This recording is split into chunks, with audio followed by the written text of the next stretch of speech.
Welcome to Mega Path Presents. I'm Ronny Haze, and today we got Doomsday Kingdom, issue number 1, audio commentary by writer and creator Ronny Haze. That's me. And then next week, next Saturday, we're going to have part 2 of the audio commentary with the artist.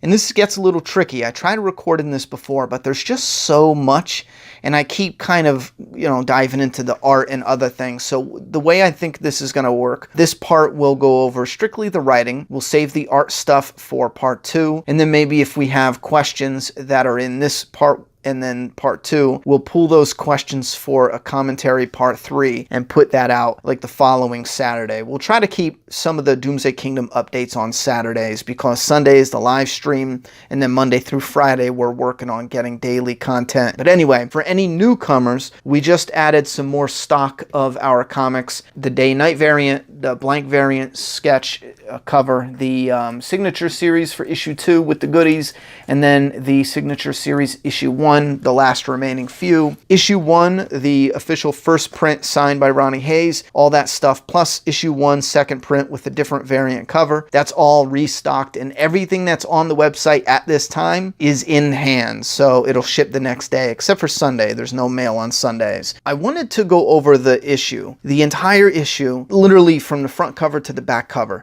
But we're going to save the front cover, the back cover, and then the interior inside covers for when we talk to James, the artist. And it does have something interesting because this wasn't the original cover. The original cover was supposed to be a feeding post with the prisoner on it and then zombies in the background. And then James ended up sketching this. We ended up liking this, and we thought, well, we'll release them at the same time. That way we still have the feeding post displayed heavily on the day-night variants. But because of how much it cost to print them and doing it indie, we actually had to release this a couple months before we released this. So that's a little peek into the art there. But like I said, there's a lot more to discuss, and if you guys are interested, we'll go over the barcodes and stuff like that, because we did buy this. We didn't just make it up. We did buy this, and then we used a comic barcode generator because there's a code here. It's issue 1, the first cover and a first print. If it was a variant cover, there'd be a number 2 on that page. Anyhow, and there will be spoilers because we're going to dissect the story as far as the writing goes, but the story opens with the writer, who's now captured, or seemingly captured, and he is being told that he was being watched when he was tying his prisoner up to the feeding post. So then when you turn page 1, you get the writer and his prisoner, and all he wants to do is tie his prisoner to the feeding post. If you guys have been on this channel for a while and you've stayed up to date with Doomsday Kingdom from the beginning, the original concept was a movie, and then 2 movies, then 3 movies, then 5 movies. Then it became a novel because there's no way I was going to be able to sell that or make that as a movie. But a novel I can do. So as a movie, this was supposed to have no dialogue. It was supposed to open up with just the writer and his prisoner, follow them through, and then he was going to get captured by the Guardians, and then he has this conversation. He's interrogated after this happens. Then, once I went from a movie script to a novel, I kept that format. This happens, then he's captured, and then this happens. Because it works. With a novel, you can talk about the wind shifting. You can talk about how he felt when he thinks he's walking into a trap. Like, you can go over, what he sees, what he hears, even how he feels. So when I was looking at the story and trying to put it into a comic book, this originally wasn't issue number 1. Issue number 1 originally should have started with this. Issue number 2, page 2. Starts with Tristan and his family. We got Tristan, Rebel, we got Lazaro and his wife and their kids, and then Julie, that's Tristan's daughter. That's Tristan's sister. They're at a fireworks show. So that's how Doomsday Kingdom should have started, okay? But I started focusing on the idea that issue 1 is always so important just because it's the first issue and they usually print the least amount of copies. So clearly issue 1 will be far more expensive because there's less out there on the market. And since issue 1 is always where it all starts and it is the most collectible, the most valuable, usually, unless there's crazy variants or something like that, I wanted issue 1 to be special within the story story as well as being an issue 1 special. So I found a point in the story far into the future, let's say, without spoiling anything that's not been revealed yet, let's say 5 to 15 years after this. I found a moment in the story. Now keep in mind, I already had 5 movies that got turned into 3 novels, a trilogy novel, that I was outlining into right now. Let's just say the rough outline is 250 single comic books. So I looked around issue 100 and I said, I found this feeding post moment and I thought, there it is. Why? Because throughout the story from 1 to 125, we're going to discover this house. We'll see how this car gets there. We'll see how those bullet holes get there. We'll find out whose grave it is in front of this house. And we'll find out who the guardian is and why he's coming to this grave and yada, yada, yada. So all throughout the story, we'll slowly see the feeding post, for example. We'll see that being put in the ground and who puts it there and whose body was killed there first. Later in the story, you see there's a body there. So that's how my brain was thinking. I was like, oh my God, that is a great place to start. Because now the way I can tell this story, we will constantly be coming back to the feeding post. And this does play an important part in the story because at this moment, whatever happens here with the Guardian is going to lead to the end of the story. So it is structured purposefully. But back to when I'm first putting it together, in a comic book form, I really did consider having no dialogue for the writer and the prisoner and letting it play out, just like the script, just like the novel, and then he gets captured, and then having him talk to the Guardian leader. However, for a comic book, it would have been too thick. It would have been like a double issue, and it just did not flow because of how comics work. It did not flow as well as when it was a movie script and a novel. It wasn't there. So what I did is I took this moment in time and I combined it in this moment of time. So when you start the story, he's already captured. His eyes are closed. And then he opens his eyes and the Guardian leader is asking him about this moment. The Guardian leader was in the woods watching this go down. He's over here in the woods watching this go down. You know what I mean? So let's go to the first words spoken. And this is also obviously done on purpose for everyone who figured it out. The very first words, who are you? In the end of the issue, we hear the Guardian leader say, I need to know about you, the writer. Who are you? So it comes full circle. It begins with who are you? It ends with who are you? And this was important because this is issue 2, page 1. I wanted it to look a little snappy and be a little bit different when you bought the volume. So when you open this up in issue 2, page 1, you probably think like, oh, that's a weird page 1. Like, what is that? There's no real dialogue. There's no real, it looks like a poster. It's kind of confusing. But it's done purposefully because once you read it together in a volume or reread the story, you get, well, obviously, who are you? Who are you? And then it scrolls over here. This is him thinking back about everything that's happened to him, every event he's been involved in. We have the basically symbolic image here with the rider, a lot of zombies, a city. We have this clown here saying, what, not funny? We got the Doomsday cowboy with gold in the city. We have this, the rider next to a burning house with body bags. Ooh, what happened there? And he looks very different, so compare him to what you know of the rider when you get your issue 2, because there's something odd there. There's a clue there. He's in issue 3. This is a very important image. It's also something we used as a promotional image. You know, the poster with the king? Here, I got one here. This is actually my binder, my Doomsday Kingdom binder. But this is one of the promo images, one of the very first promo images that plays an important role in the story. And I love the idea that this was kind of one of those weird images to promote the comic where people were like, man, what does that mean? It is awesome looking. You can use it as a poster. But it also is my Hodor moment in the comic. One of those moments where you see something, like for him it was his name, and then you don't think it really matters, but maybe it does, and then you find out later it had way more of an important meaning than you realized. This is my Hodor moment, or one of them. In issue 2, we get Every kingdom needs a king, guy up here, and then the zombie king coming out. This is symbolic. This will be one of a major point in the story, one of my all-time favorite moments in the story.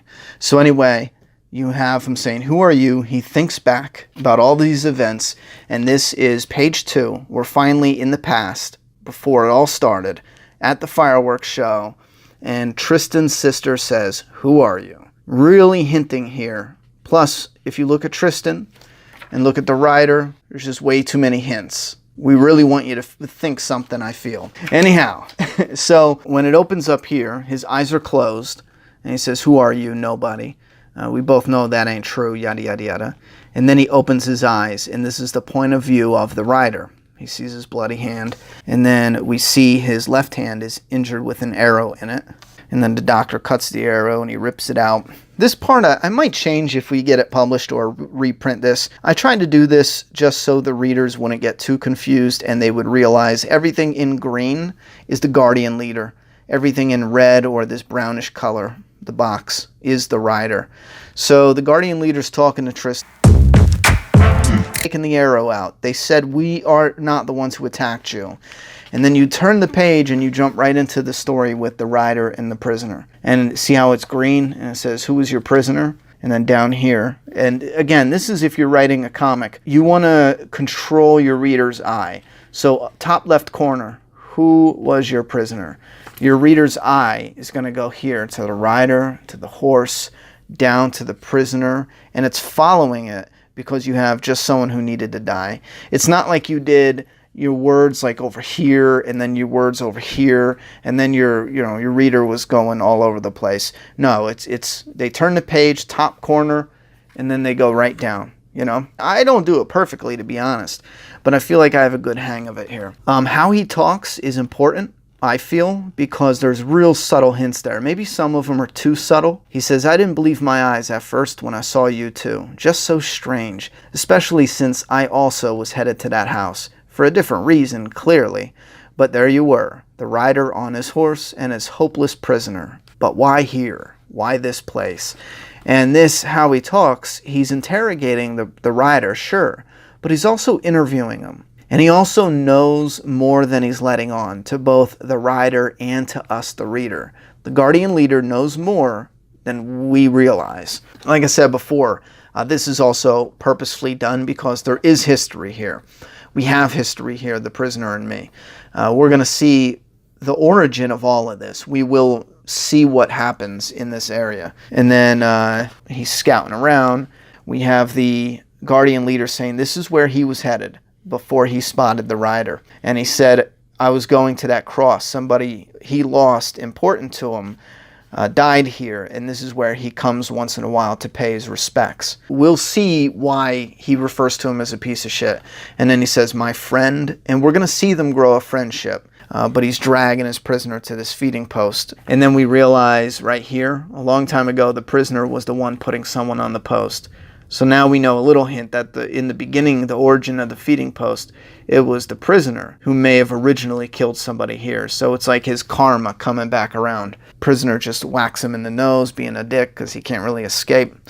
He does get beaten much, or a little bit. This page we'll discuss when we get to the art, but I loved how it is set up. And this is the one that I specifically did panel-wise and asked the artist to make it like this, because you got the big end, and then you go small with the words, and that's on the feeding post.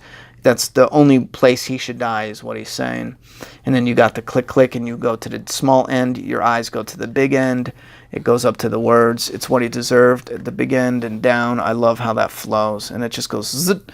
And then allow me to invite your dinner guests. Here's another little hint that I'm not sure if anyone really picked up on, but normally people say, come here and get fresh meat or something, to monsters and zombies and shit. But these zombies are different than what we've seen in regular zombie movies. They do bite the same. They are biting, they are tearing at meat and flesh. They'll rip your guts out and this, that, and the third. But they're more like vampires to a degree where they really want the blood. They focus on drinking the blood. And we see that hinted at heavily in issue 2 and then even more in issue 3. And again, there's a reason for all that.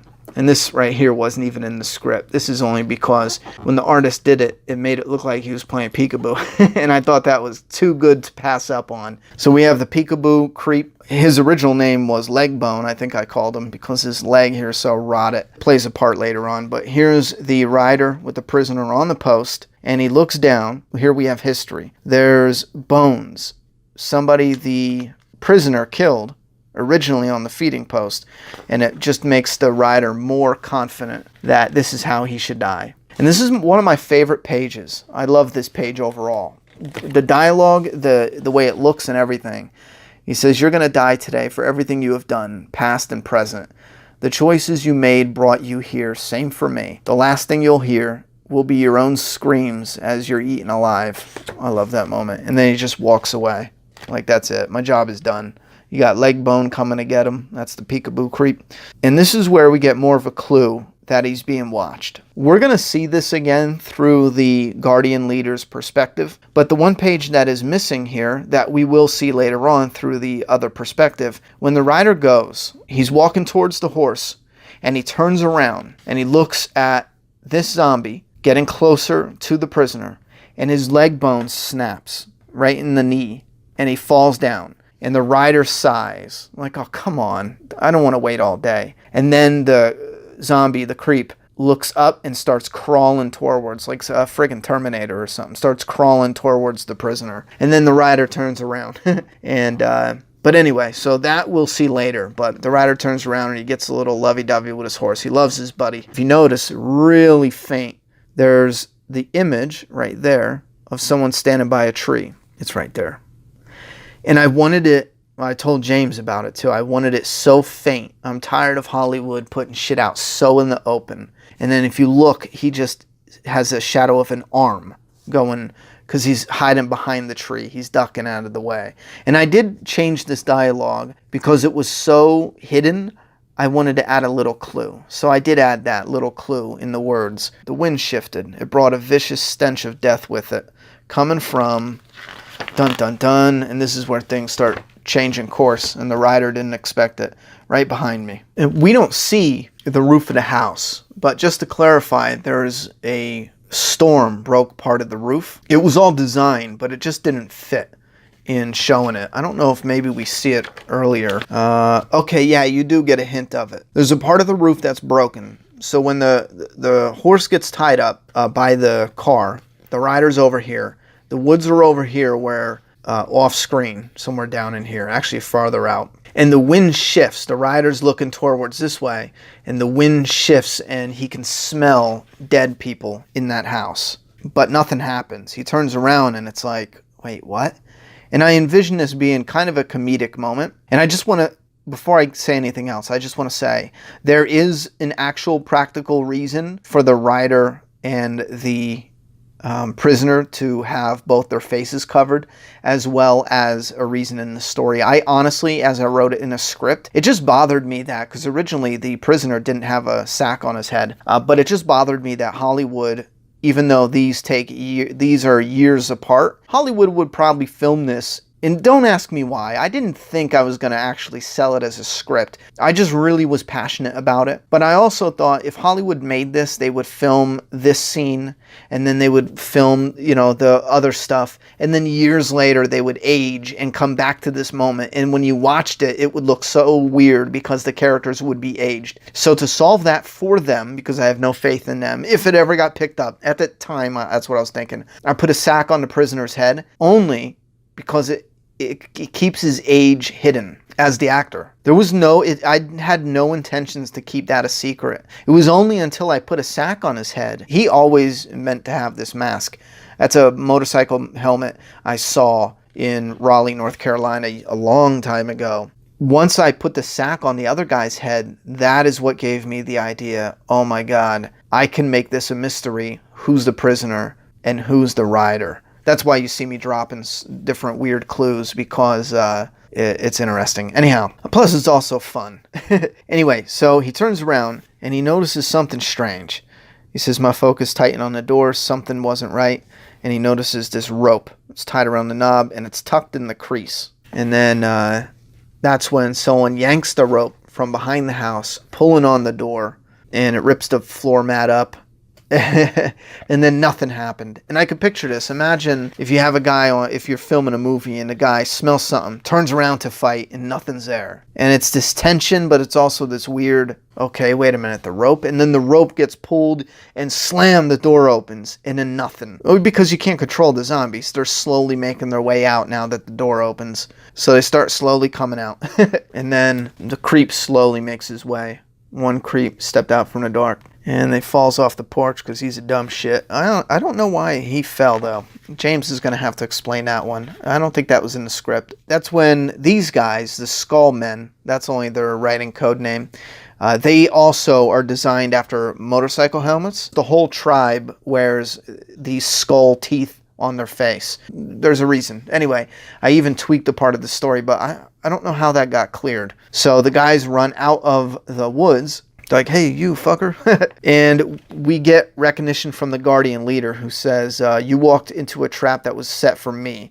They knew I'd be at that cross, and I'd order my guards away at a distance. Recently, I injured my leg. They'd know that too. They wanted me, not you.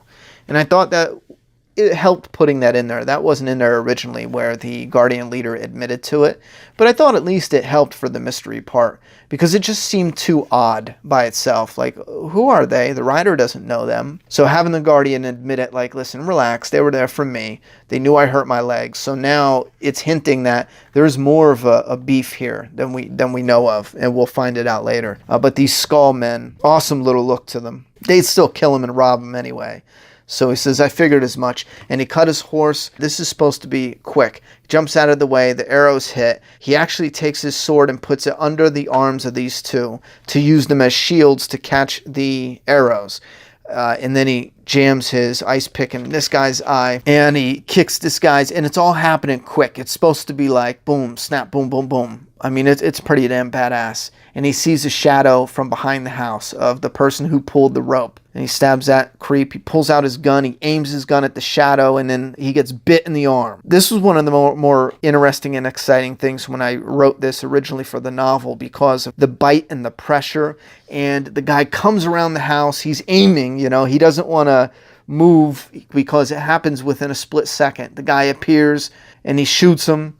And then he gets bit in the leg, like all at the same time, back to back. And he throws the one creep, he smacks the other, and then he dispatches these two. But this all, I think, you could see it play out in the comic, but I think I'm more excited for scenes like this if I was ever to see this come to life on screen or something. Because this all right here happens back to back. It is so quick, and it's within a few seconds. So then he looks over back at the shooters, the Skull Men, and one of the Guardians. That's funny. One of the Guardian leader's actual guardian, actual bodyguard, stabs this guy. We already see that he's done a number already. He cut this guy's gut open, stabbed this guy. The other guy's missing. And then he is looking back, shooting the arrow. And that's the arrow where it went wild, and he figured it was nowhere near him, but it went through his arm and slapped him in the mask. And he pulls it out of his mask. And then he notices that this guy looks mean as shit. He's like, I don't know about this. And it is written to be confusing to a degree, because it's to put the reader a little bit into the writer's perspective. And the flow is purposeful. As a writer, I wanted it to be, he's dragging him slowly. He's looking, he's getting off the horse. He's like, all right, you piece of shit. He gets him. There's a little bit of action. Oh, he hits me. I stomp him out. He hits the pole. I beat his ass. Then I zip him, zip, zip, zip. Then I call the zombies. Come on, here we go. I'm contemplating. I'm walking away. It's smooth. It's not real. He's kissing the horse goodbye. He notices something. Wait a minute, something's not right. And then we get even more slow paced. And then there's the whoosh. And then here's, again, we slow it down with the zombies. It keeps going high and low, high and low. And then once this point happens with the bad guys coming, the Skull Men out, once they fire their arrows, from this moment on, this is supposed to be fast-paced and crazy. This is where it picks up the pace, where he's fighting the creeps, and the action picks up. It's intense, and he dodges the arrow. He makes a run for it, but that doesn't work. because here's a guy with a riot gun who's like, ba-bam! And there is a bag there. You can see that right there. It is a riot gun. He shoots him with the bag. And he's laying down. I think the bag's even on the ground. But this is neat. We're going to see this mirrored later on in the story with somebody else, one of the Italian brothers. But he's like, who the fuck are you? Knowing now that he wasn't the original guy that was supposed to get caught in the trap. The rider just accidentally, whoops, wrong place, wrong time. So as he gets hit in the face, it doesn't knock him out, but it's close. He's all like, wait, what? Down here, blood just goes all over. And he's still in the shotgun falls, the knife falls, and those belong to the this guy who's got the shotgun. And he's getting up like, what the hell is going on? And when you turn the page, he stands up and boom, there's Eddie. And this is a member of the Mapp family. And I believe he bought this page. And because he bought the page, the actual original page from the artist, he got his little name tag in there. And the artist had a picture of him and did a little, like a zombie of the Mapp member, Eddie. And so he stabs the zombie, and the zombie head slumps down. And he's like, wait, what? Because he didn't fall to the ground. And that's when we get the zombie shield, which is not, the zombie shield wasn't originally in the script at this time, but ever since I mentioned it in a video, which literally jump-started this project, essentially. It was one of the first times I talked about it on this channel. I had to throw it in issue 1 as a little nod to like the audience here that made this possible. So you guys you and your support, you're the reason this one moment happens. It's funny, it happened on the page where a Mapp member actually paid for this page. And I'm talking about the big, huge thing that the artist draws by hand. And this is a nod to a movie called Dutch, with the guy, Ed O'Neill, I think is his name. He did Married with Children. He gets kicked in the balls, and he's like, what the hell? That's a little nod to it, just a small nod. And he puts the shield down. He stands like a beast. This moment is important because I put these little dots here to help speed this up, because it's going to be a long video. But after the world fell, we inherited this Doomsday Kingdom full of the crazies, monsters, and the dead returning to feast on the living. And the reason it's separated is that's a little hint to the reader.